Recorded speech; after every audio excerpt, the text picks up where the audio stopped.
Hello everyone.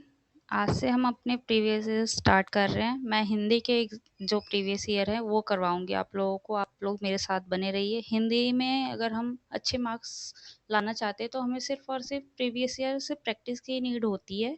हमारे marks जो है ऑटोमेटिकली इम्प्रूव हो जाते हैं। तो फर्स्ट जो एग्ज़ाम का मैं आपको प्रीवियस ईयर करवा रही हूँ वो 6 मई को हुआ था, फार्मासिस्ट का, उसका करवा रही हूँ। फर्स्ट क्वेश्चन है, इसमें दिए गए वाक्य को क्रम में लिखना है। इसमें सबसे पहले हम एक सब्जेक्ट देखते हैं, कोई जिससे हमारा वाक्य शुरू होता है उसको देखते हैं। तो इसमें सबसे पहले देखना है किस चीज़ के बारे में या किसके लिए बात हो रही है। तो युवावस्था में जब मनुष्य समाज में प्रवेश करता है, हाँ में हाँ मिलाने वाले व्यक्तियों से मित्रता उचित नहीं है। इस अवस्था में अत्यधिक दृढ़ संकल्प वाले एवं उच्च उसका चित्त कोमल, अपरिपक्व तथा संस्कारग्रही होता है। तो सबसे पहले हमें पता चल गया कि युवावस्था के बारे में बात हो रही है। तो ऑप्शन देखिए, फर्स्ट और सेकंड ऑप्शन नहीं आएंगे, थर्ड और फोर्थ में से एक ऑप्शन होगा। युवावस्था में जब मनुष्य प्रवेश करता है तो उसका चित्त कोमल होता है, अपरिपक्व होता है और संस्कार ग्रही होता है। और इस अवस्था में वो बच्चे जो होते हैं वो दृढ़ संकल्प वाले एवं हाँ में हाँ मिलाने वाले व्यक्तियों से मित्रता उचित नहीं होती है। तो fourth option is correct answer. Then second है आप लोगों का अंताक्षरी। खेलते समय गीतों के चयन में रचनात्मकता और उत्साह देखने को मिलता है, जो पारंपरिक खेल को और भी दिलचस्प बनाता है। दिए गए वाक्य के भाग में त्रुटि, दिलचस्प इसी तरीके से लिखते हैं, पारंपरिक ठीक है, रचनात्मकता ठीक है। अंताक्षरी की जो वर्तनी है ना, बहुत बार पूछी जाती है DSSB में, तो आप लोग इसको बहुत अच्छे से देख लीजिए कैसे लिखते हैं। अंताक्षरी हमारा लिखाया जाता है, आधा ना होता है, ता होता है, या ये हमारी सही वर्तनी है अंताक्षरी की। तो इसको आप लोग एक तरीके से याद कर लीजिए क्योंकि ये बहुत बार रिपीट होती है। ठीक है, इसके बाद जो है हमारा थर्ड क्वेश्चन है। थर्ड क्वेश्चन में बोला गया है, समाज सुधार के लिए हमें रूढ़िवादी परंपरा को तिलांजलि देनी होगी। दिए वाक्य के किस भाग में त्रुटि है? तो आपको सिर्फ इनमें देखना है किस भाग में त्रुटि है। परंपराओं सही है, समाज सुधार सही है, रूढ़िवादी सही है, ये गलत है। यहाँ पे जो स्पेलिंग दी गई है ये सही है, तिलांजलि होता है। नहीं सॉरी, ये स्पेलिंग भी गलत है, तिलांजलि होता है।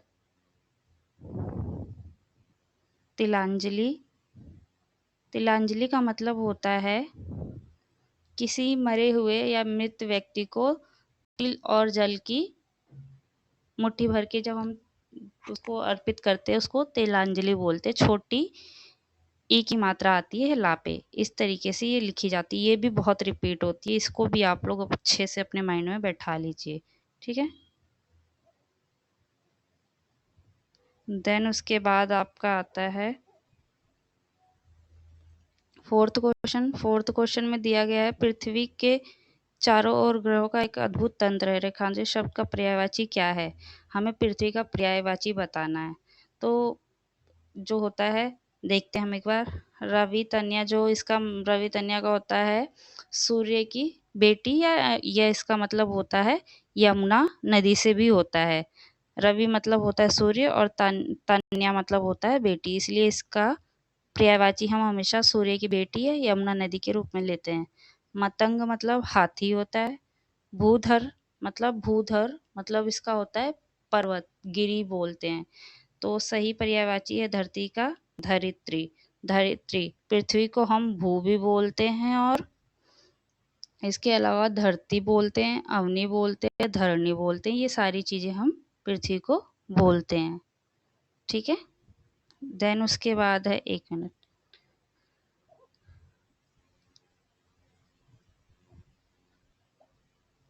इसके बाद हमारा है क्वेश्चन फिफ्थ। क्वेश्चन फिफ्थ में है ऊंट का सुई के नोक से निकलना, मुहावरे का अर्थ बताना है। मामूली जोश होना, झगड़ा होना, आहिस आहित सोचना या असंभव होना। तो आप लोगों ने देखा होगा ऊँट बहुत ज़्यादा बड़ा होता है और उसका सुई की नोक से निकलना एक तरीके से बहुत असंभव होना। तो करेक्ट आंसर है असंभव होना। ये इस मुहावरे का अर्थ है।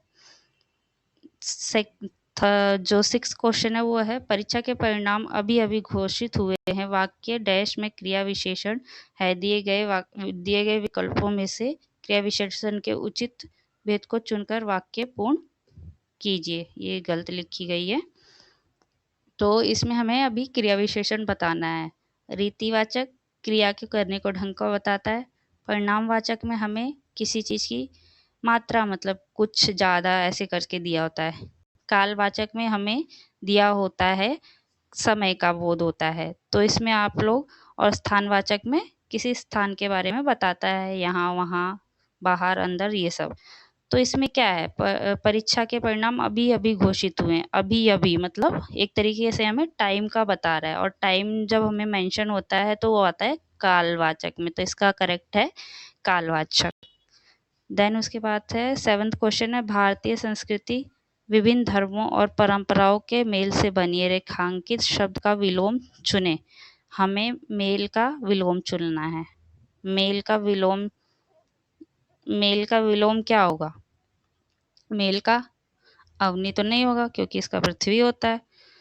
मेल का विलोम होता है हमारा वैमनस, मतलब इसका मतलब होता है घृणा करना या द्वेष होना, मतलब किसी के साथ मिलकर नहीं रहना है हमें। ये सारी चीज़ें इसमें होती हैं। एक विलोम शब्द विपन्न का आता है, विपन्न का भी बहुत ज़्यादा आता है, तो इसका अर्थ होता है संपन्न। लेकिन हमारा जो करेक्ट आंसर है 7th का वो है 3rd। ठीक है। देन इसके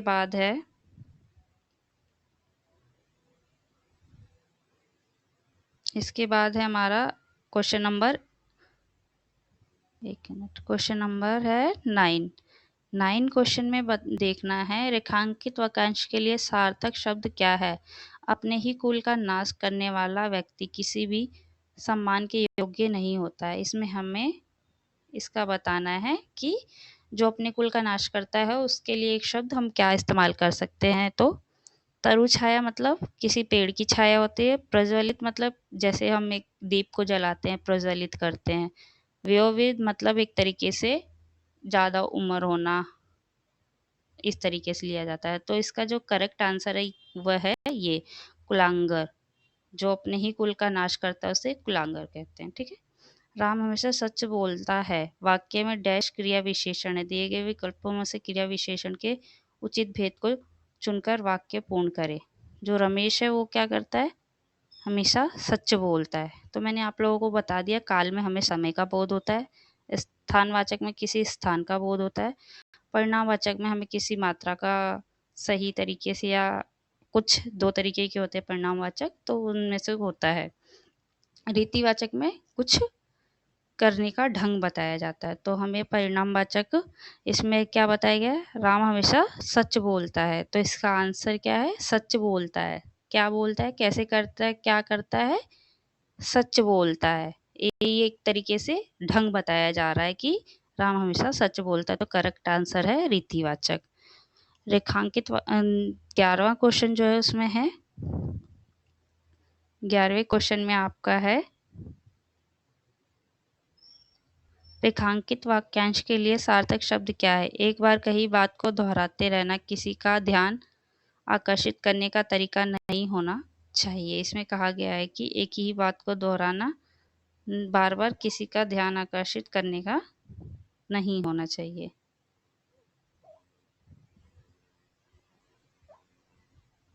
एक मिनट,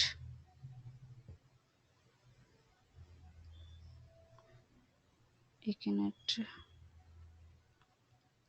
तो इसके लिए क्वेश्चन होगा, क्वेश्चन का आंसर होगा आप लोगों का अपाद मस्तक, मतलब सिर से पैर तक।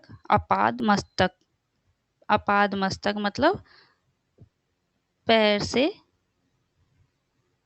सिर तक होता है। इसका मतलब विस्मरण मतलब किसी चीज को भूल जाना। अधोगामी मतलब ऊपर की ओर जाना। पृष्ठपेषण का मतलब होता है एक ही बात को बार बार दोहराना। तो करेक्ट आंसर हमारा 4th है। अक्षय बाहर तुम्हारा इंतजार कर रहा है। वाक्य में डैश क्रिया विशेषण है, रिक्त स्थान की पूर्ति हेतु विशेषण का सही प्रकार दिए गए विकल्प में से चुने। इसमें हमें बताना है कि कौन सा क्रिया विशेषण है। देखिए, रीतिवाचक में हमारा ढंग हो जाता है, परिणाम में हमें कुछ मात्रा, और काल में हमें समय का बताता है। लेकिन यहाँ पे क्या है, अक्षय बाहर, बाहर क्या हो गया, बाहर, अंदर, ये सब होते हैं स्थानवाचक में आते हैं, तो ये हो गया स्थानवाचक। ठीक है, इसका करेक्ट हो गया स्थानवाचक। देन उसके बाद है 13 क्वेश्चन है, 13 नंबर का। इसमें है किताब की तीसरी कड़ी सबसे रोचक है। वाक्य में डैश विशेषण है, रिक्त स्थान की पूर्ति हेतु विशेषण का सही प्रकार दिए गए विकल्प में से चुनिए। जो हमें चुनना है वो विशेषण चुनना है इसमें 13 नंबर के क्वेश्चन में। तो आप लोग एक बार देखिए क्वेश्चन।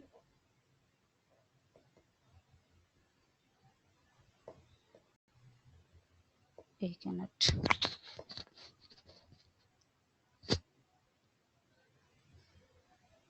देखिए, इसमें है किताब की तीसरी कड़ी सबसे रोचक है। वाक्य में डैश विशेषण है, रिक्त स्थान की पूर्ति हेतु विशेषण का सही प्रकार दिए गए विकल्प में से चुनिए। जो हमारी किताब है उसकी तीसरी कड़ी रोचक है। तो यहाँ पे साफ सब पता चल रहा है तीसरी क्या होती है, संख्या होती है, तो इसमें संख्या ही वाचक आएगा।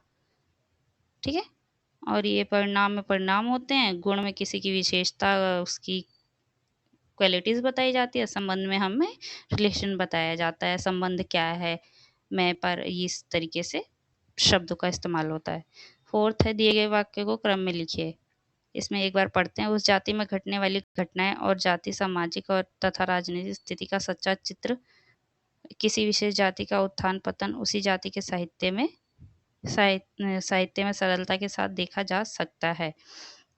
तो इसमें हमारा हो सकता है, एक मिनट,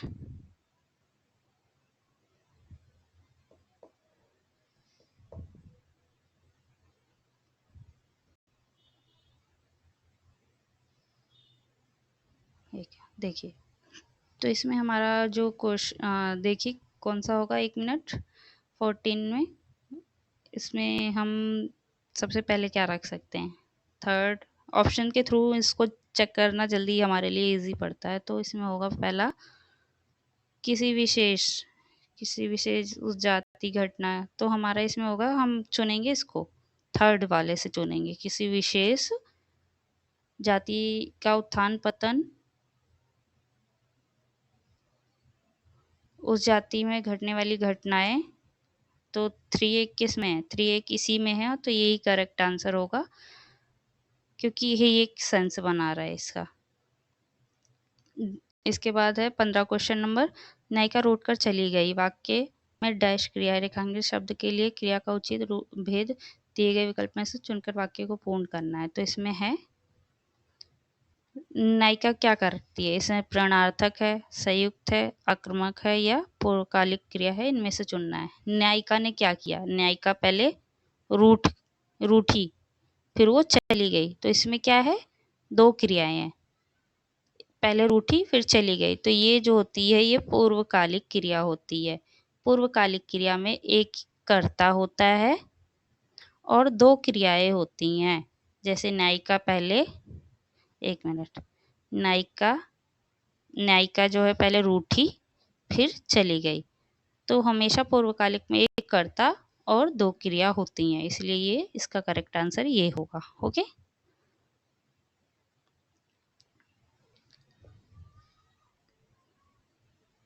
इसके बाद है हमारे पैराग्राफ वाले क्वेश्चन। इस पैराग्राफ को मैं आप लोगों को शो कर देती हूँ, आप लोग एक बार आंसर देख लीजिए।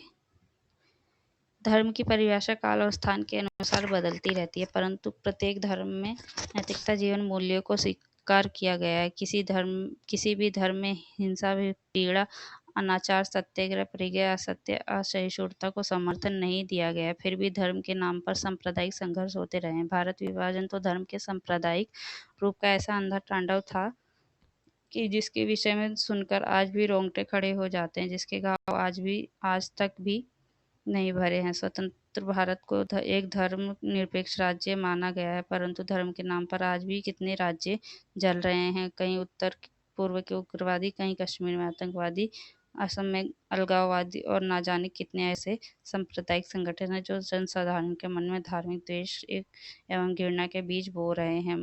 मंदिर मस्जिद विवाद तो धार्मिक है ही, ये तो जल विवाद भी धर्म के नाम पर सुलझाए जाने का प्रयास किया जा रहा है, जो सुलझने के बदले उलझते ही जा रहे हैं। इन वितंडवादी संघर्षों में जान माल का कितना नुकसान होता है, इसका अंदाजा लगाना ही कठिन है। इसका बोझ जन समाज को ही ढोना होता है। इससे लोकतंत्र कमजोर पड़ता है। आज के परिवेश में धर्म की परिभाषा निश्चित करनी चाहिए। जो धर्म दो वर्गों के लोगों को साथ साथ जीने की अनुमति ना दे, वह धर्म नहीं कहा जा सकता। सच्चा धर्म वह है जो प्रेम, सत्य, अहिंसा, क्षमा, एकता और भाईचारे का उपदेश देता है। मजहब मनुष्य को संकीर्ण अंधविश्वास और स्वार्थपरकता के संकीर्ण दायरों से निकालकर विश्वास, सहिष्णुता, नई चेतना, राष्ट्रीय हित और देश प्रेम की भावना से ओतप्रोत कर सकता है। तो इसमें जो है आप लोगों का पहला क्वेश्चन है, इसमें गद्यांश के अनुसार भारत विभाजन के संदर्भ में धर्म की क्या भूमिका रही है। तो धर्म पहला जो ऑप्शन है, धर्म ने सांप्रदायिकता का अंधा तांडव उत्पन्न किया है। धर्म ने स्वतंत्र संग्राम को प्रोत्साहित किया है, बिल्कुल नहीं। धर्म ने जाति और एकता को स्थापित किया है, नहीं। धर्म ने समाज में नई चेतना फैलाई है, नहीं। तो इसका करेक्ट है 1। ओके, देन उसके बाद नीचे फिर से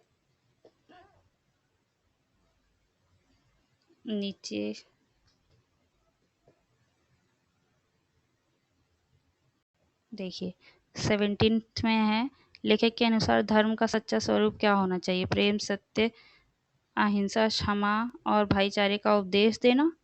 तो करेक्ट तो 1 ही है, इसी के बारे में डिस्कशन हुआ है, लेकिन हम फिर भी पढ़ लेते। दो वर्गों के बीच संघर्ष उत्पन्न करना, नहीं, ये लेखक ने नहीं बोला है। केवल पूजा पद्धतियों का पालन करना, नहीं, बिल्कुल नहीं। धार्मिक संघों को बढ़ावा देना, लेखक ने इन सारी चीज़ों की बात नहीं की है। उसके बाद है क्वेश्चन नंबर 18। क्वेश्चन नंबर 18 में है, गद्यांश के अनुसार मजहब मनुष्य संकीर्णता से निकालकर किस भावना से ओतप्रोत कर सकता है। संकीर्णता और घृणा की भावना, बिल्कुल नहीं। स्वार्थ और अंधविश्वास की भावना, नहीं। विश्वास, सहिष्णुता और देश प्रेम की भावना, इसकी लेखक ने बात करी है कि जगा सकता है। धार्मिक द्वेष और असहिष्णुता की भावना बिल्कुल नहीं उत्पन्न कर सकता धर्म जो है। उसके बाद लास्ट क्वेश्चन है हमारा, लास्ट है लेखक लास्ट नहीं है अभी, 19 नंबर का। लेखक के अनुसार आज के समय में धर्म की परिभाषा तय करना क्यों आवश्यक है। ये हमने पढ़ा था, ताकि धर्म के नाम पर संघर्ष समाप्त हो सके, बिल्कुल। ताकि धर्म संगठन अधिक शक्तिशाली, नहीं। ताकि सभी लोग एक ही धर्म को अपना सके, ये भी नहीं बात करी गई थी कहीं। ताकि धार्मिक अनुष्ठानों का सही पालन, नहीं। तो करेक्ट है 1 वाला आप लोगों का। ओके, इसके बाद जो लास्ट क्वेश्चन है वो है, लास्ट में जो क्वेश्चन है 20 नंबर का, लेखक के अनुसार धर्म के नाम पर होने वाले संघर्षों का लोकतंत्र पर क्या प्रभाव पड़ता है। तो इसमें ये जो लाइन है, सबसे पहले यहीं देख सकते हैं आप लोग, ये रहा। इस बोझ जनमानस को ही ढोना होता है, इससे लोकतंत्र कमजोर पड़ता है। तो लोकतंत्र को कमजोर कर देता है, सही आंसर यही है। और आप देख सकते हैं ऑप्शन एक बार फिर भी, लोकतंत्र को धर्म से जोड़ता है, नहीं। लोकतंत्र को मजबूत करता है, बिल्कुल नहीं। लोकतंत्र को निष्पक्ष बनाता है, नहीं। धर्म जो सांप्रदायिकता होती है धर्म के नाम पर, वो लोकतंत्र को कमजोर करता है। तो ये हमारी आज की थी। होप सो आप लोगों ने अच्छे से किया होगा, अच्छे से प्रैक्टिस करिए, सब कुछ अच्छा होगा। Thank you so much. Please like subscribe करना मत भूलिएगा। Thank you.